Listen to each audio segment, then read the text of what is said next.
you are now tuned in to the 1718 Collective Virtual Museum, I am your host, Sosa. This is brought to you by S.STREET Media, and we're in the Pink Room.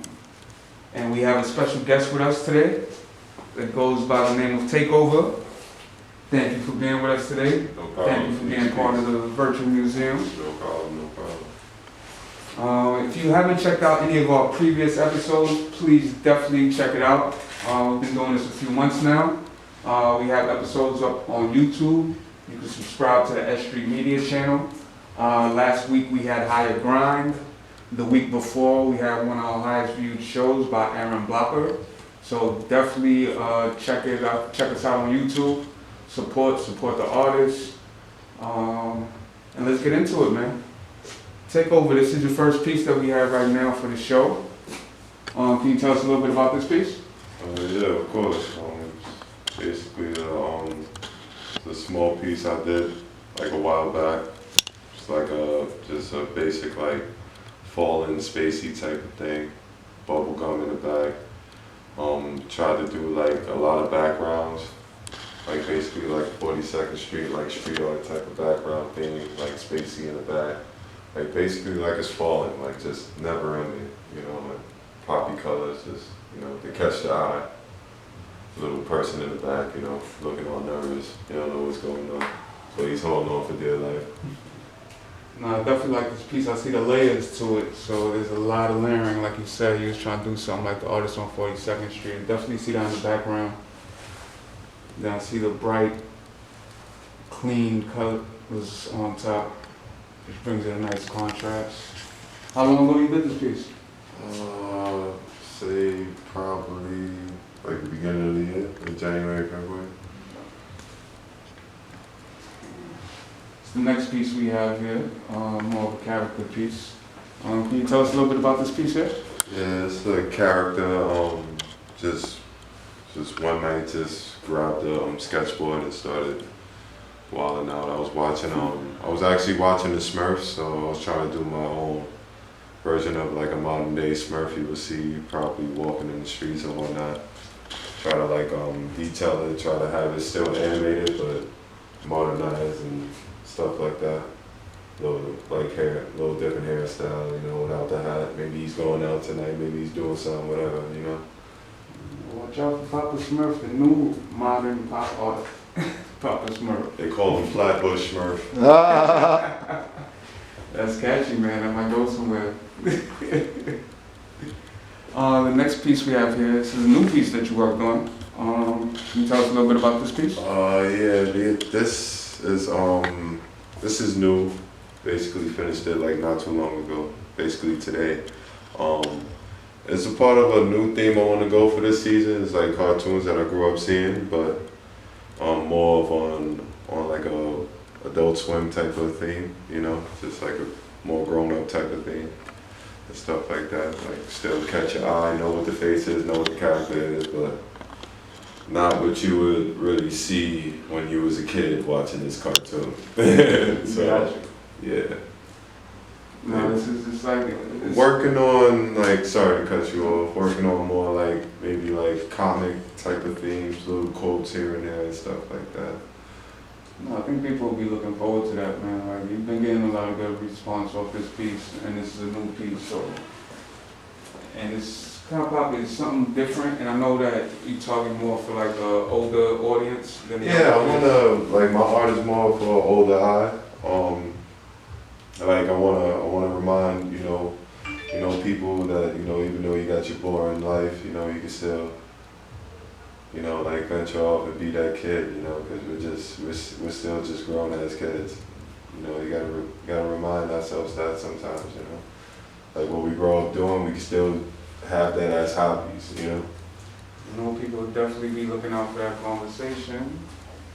And it's just a small interlude. We actually have a hand style piece here done by Doom, FUK crew.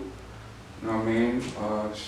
Did this for the Vandal Hour, dropped it off recently, so we definitely appreciate this. You know what I mean? This is something that was definitely seen back in the days if you're a graph fan or graph artist. And it's done on the MTA map. You already know graffiti culture. The map is very big in graffiti culture. And shout out to the Vandal Hour always. Shout out to Mathematics, always behind the scenes, holding down the virtual museum. We're actually going to go to a few more pieces we have here by Takeover. Tell us a little bit about this piece we have here. Okay, this piece is called Nicole, and it's basically just a character, you know, in her habitat being private but not being private. And this was a idea that I did with a couple pieces on like around spring, just to give it an idea of like just to give people an idea that it's okay to do, and it's okay to be like this, and it's okay to, you know, not be like this like so secretive about like things like this and stuff like that. So that's why I started doing a lot of characters with nudity and stuff like that, because, you know, a lot of people don't, you know, a lot of people like are not comfortable with themselves, you know, so like I do my art to be so you can be comfortable with yourself, you know. So there's a message behind the art. Oh, of course. And I noticed like the backgrounds in a lot of your pieces. Like what's going on with the backgrounds? Like is there something? Is there like a message behind that too? The backgrounds, not really a message. I just like color. I love color. I love poppy. I feel like that catches the eye. It's like for instance advertisement. You know, like whatever colors they use, it's gonna catch your eye. It's like you're not gonna unlock your eyes off of it. You know, it's like television. You know, so like I try to, you know, bring the color, catch your eye, and then send a message. Maybe you'll get it, maybe you won't.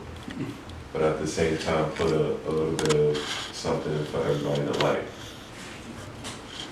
So tell us about this piece, man, with this character. With this piece, this is like a short like artist story that every artist gets. I pretty much got artist block, and like I was frustrated, so this character came out. And like I just ran with it, you know, because I didn't want to waste this canvas or paint it over. So I was just like, you know what, you know, I don't want to go. Like she looks happy and mad at the same time, but it looks like she's getting aggression out to be more positive, you know. So like, you know, at the end of the day, when I finished this, it came out great. I loved it, and I was at a better state. So at the end of the day, it worked out right. This is the last piece we have for the evening. Tell us a little bit more about this piece. This piece is it's basically called In the Clouds. It's basically a girl basically in the clouds, but in reality, she's like doing whatever the regular, you know, modern female would be doing in society or in the street, you know, whether she's like taking advantage of whoever or getting her way or making money or whatever. But in her mind, she's in La La Land. She's in the clouds. You know, so whatever trouble she's getting into, or either however she makes her money, whether she's a stripper or whatever the case it may be, in her mind, she's in La La Land and everything's okay. And that's why this whole line, like, that's why I try to make it be like everything's okay, no matter what you're going through or what you're seeing. You know, it's just like when you see social media, it's like you'll be scrolling and you'll see something happen on a train, or you see some crackhead doing something, but at the same time, it's like you're still watching it, so it's okay for you to watch. And that's how like art catches your eye and just stops everything for a second, I feel. I like the colors you actually picked for that. I think they actually complement each other very well. The background, the pink, the blue over here. Your colors is definitely on point. Yeah, thanks, man. I appreciate it. You know, this is actually the part where we actually the people out there that actually check out the virtual museum get to know the artists. So, as far as the artist, how long have you been doing art? Um, like as far as art period, I've been doing it since like little pamper. As far as like